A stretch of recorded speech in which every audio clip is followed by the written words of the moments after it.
Well, with Bill Crawford. Heard a lot about Bill, but it's been well over a decade till meeting him. Whew. My shop's where I do all my welding, right here. This is what you're working on right now, this monolith. This is a free giveaway monolith. We're giving this away at our World Championships next weekend. World Championships are held where? At your... It'll be over in Queensbury, the Queensbury Pavilion, in 2 weeks. Not this weekend, but next weekend. Gotcha. So this will be a free giveaway right here. So whatever team puts together the most dudes, they get to bring this son of a bitch home. How long does it take to make a monolith? I started that, I think I cut the steel for it on Wednesday. Okay. So I haven't been working on that. I got fucking real estate and shit I gotta do, so. Right, something I said to you earlier is like you own this building and you purchased kind of like another, what did you call the building? That's our social Militia World headquarters. If I had my phone, I would show you pictures of it. It's okay. 11 Nelson Street. Actually, when you get offline, I'll go. Okay, I've heard of it. Are there photos floating around of it or no? Yeah, we have our own Facebook page. You can go okay. To, I think it's under the clubhouse on there. It's not the world headquarters, but it might be. I'm not 100% cool. Sure. All right, I'll find it. I'll get photos. So your name came up.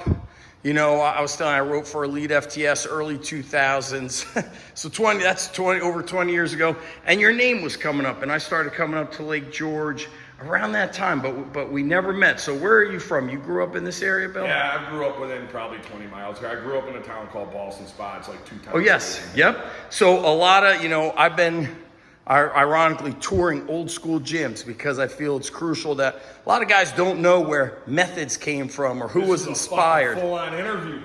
well, I won't keep you too long, but, for example, I have all the original West Side articles from 68 through 72. Louis yes. Genius, The Last Samurai. So those were what he read when Louis was in Germany, Muscle Builder Power. So those were like the Bill Peanuts West interviews. So what was who's kind of your one or two big inspirations who got you into lifting, strength training? I played college football, played football in high school, played a little bit of semi-pro football after, but actually didn't really like working out, but saw what it did when you played football. The guys that didn't work out got their asses pushed in, and the guys that did were doing the ass kicking. So I figured I'd move in and start doing powerlifting. I think off the bat, probably there were some local guys around here. Glenn Stevens was a really good power. Denny Nolan was another one. Johnny Martin. This area's got a lot of real. Brian Mooney was probably the biggest one for me, just started training and got a group of guys together and started competing, found out who Westside was and wanted to compete against their guys. So we just started kind of doing our own shit. So in the early days, you started where? Out of your garage? You put together a group of guys, or was it a YMCA? What was around here? The first time I powerlifted. What about I think I was working at a World Gym in Saratoga when I first started powerlifting. And those World Gym, well, it kind of went in and out of business. Big commercial gym, and then I got a little bit. I started getting better at it, and then my friend Phil Garino owned Flex Appeal Gym, and I started working out. I've heard of that. Started working out at Flex Appeal with Phil and that's a couple other guys. That is a gun range, or I don't know. Phil sold the business, and they now opened up an indoor gun range. There you go. Okay. So. Yeah, I remember passing that by. A lot of like the older equipment. So I see Ivanko plates, I see York barbells, older Cybex, stuff that just doesn't break. So who inspired you to build equipment, the whole welding and building shit that does not break? When I was younger, I was poor. I didn't start making money until a few years ago, but I've always been a welder. My brothers, there's 10 kids in my family, 9 boys and a girl. So I have 8 older brothers, and I've always worked on heavy machinery. I learned how to weld when I was probably 8 or 9 years old, 10 years old. Looked at a monolith. We needed one in our gym. Looked at it, and a friend of mine who's passed away now, Mike Miller, he said, why don't you take my monolith, bring it home and copy it. So I brought it home, cut all the steel, made it, and then I changed the design again, and then where we're at now with them. So now, I mean, these fuckers are monsters now. I always say the best equipment is made by lifters, and ironically, your name came up I was speaking with a buddy. I'm not going to mention names, but he's at a D1 university, and they're on a bench made through like a large company. And he said it's fucking dangerous. He's like, it's just not built for linemen. It's not built for football players. It doesn't feel right on the ground. And so I was just benching on your benches. How, like, where do people reach out to you to order, whether they're college or private? I've never advertised. I don't advertise for any of my businesses. My metal fabricating business, because I do, shit out. The Finch Prime over here, I weld for them. I weld for Coke Inc. I weld for Warren Tire. There's a bunch of businesses around here. Not weightlifting equipment, just, regular welding. But the weightlifting equipment just kind of came through because, there was a need for it. Back then there was, the best bench you could get are Forza benches. Yes. And they're, Forza benches made out of this shit right here. That's 2x2? These are what my benches are made out of. That's 3x3. So, Yep. And then, the thickness of the metal and stuff makes a big difference also. So, So how would somebody, especially the college guys, linemen are over 300 pounds. They cannot bench on a quote unquote normal bench. So they got to find, I drove there's a video on the internet of I drove a backhoe on 2 of my benches, right up on top.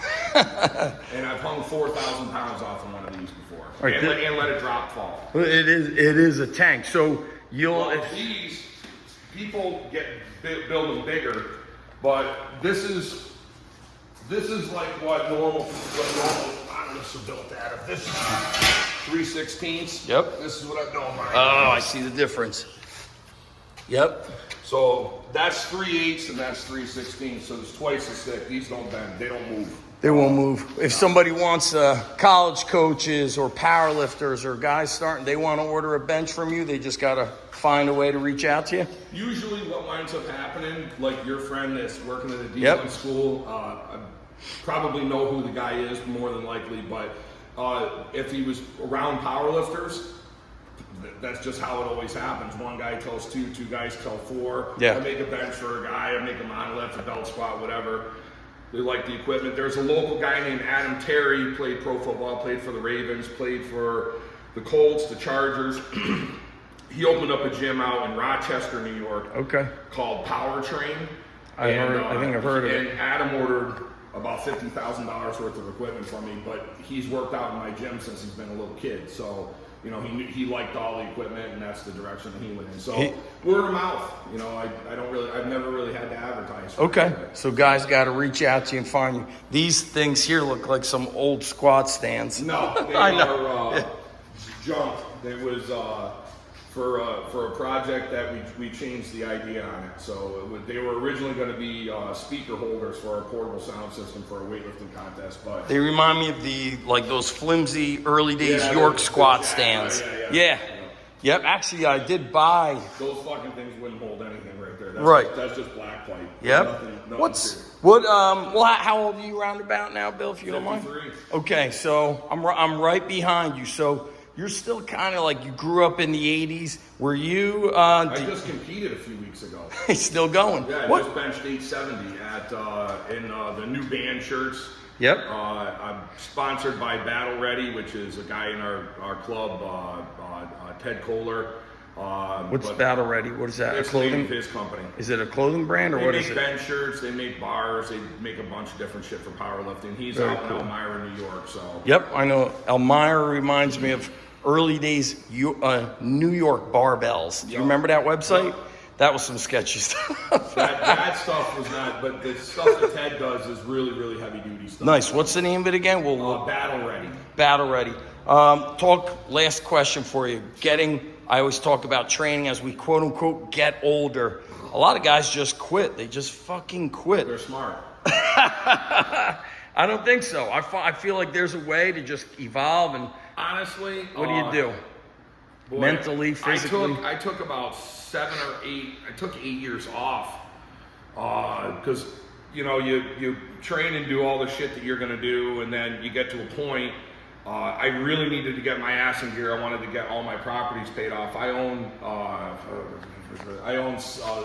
7 properties, and I own 8. 7 of them are all paid off.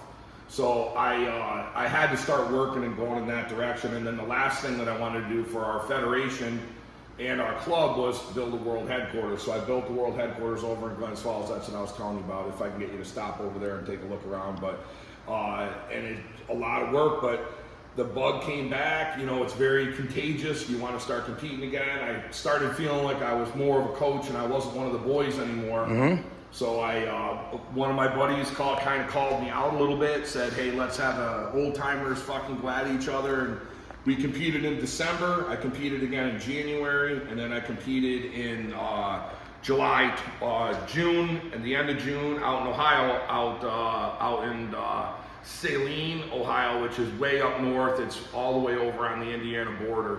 And that guy's name was Adam Hawkins. I benched 850 out of that meet at 272, and then this one up here at the Bench for Heroes, it's a meet that we donate money to the vet house, and at that one I benched 870. What's the vet house? A local VFW? It's a charity where they give 100% of the proceeds go to the vets. It's a house that, you know, if you need toiletry or a place to stay or help getting a job, they just help vets that are down on their luck. Great, it's a great charity. So cool. We've given them over the last 4 years.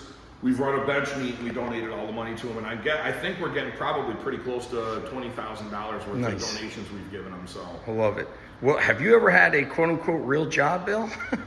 I work 7 days a week. I work almost every single day. The last time I worked for somebody, right? That's it. It was probably in my 20s. Okay. So it was half a lifetime ago. So giving business, you know, you got 7 pieces of real estate, 8th one almost being paid off. That's a big deal. What do you think now with the time? At least by me, commercial real estate is crazy out of control. Who knows what's going on? The real estate goes up and down. I just don't like. What do you do? Buy property, then put up a building? Fix them up, either sell them or move. You know, just. Like, for example, when I bought this property, there was no, with the building that you're standing in right now, this is a 35 by 50 garage. It's got a 2-bedroom apartment upstairs. This building's only about 4 or 5 years old. And I built this because I wanted to be able to do some of my metal fabricating work here. I have another shop that has a lot more heavier equipment. So this is what a lot of gyms look like, about the size of it. Well, this is how I started, in a 2-car garage. No, this is bigger than 2 cars. Yes, this is bigger. This is 3. So, this would be essentially 1, 2. This would be a 4-bag. Would be a 4-bag. Without the car lift, Yep. And then, but I mean, fuck, I don't know. I just wanted to always own my own shit. Like I've rented the first 2 gyms that I had. I rented, and you know, if you have a powerlifting gym and the landlord doesn't like you anymore, it puts you in a precarious situation. So. Very cool. So, Bill Crawford, you're the man. I'll do a video tour. Thanks for the time, my brother. No worries, man.